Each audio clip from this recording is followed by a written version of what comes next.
All right. So for those of us who followed Charlie Kirk for a long time, know that his faith has been a cornerstone of his career. TPUSA has a faith side, then they have a political side. I wanted to talk about, and I'm going to go more in depth in the Substack paper I'm writing, that the subjects he tackled, things like biblical marriage, abortion, LGBTQ, boys and girls sports, boys and girls bathrooms, these were all macro cultural issues. These were things that pastors and politicians in general were too weak or too afraid to discuss.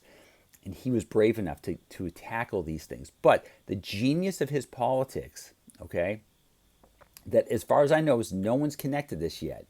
The genius of his politics is all these subjects, the things he like put flags in the ground for, is every single one can be tethered back to the Bible.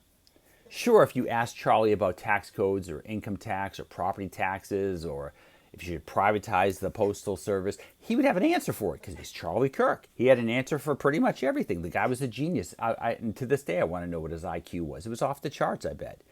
But the fact is, his primary battles could all be, the subjects could all be tethered back to the Bible.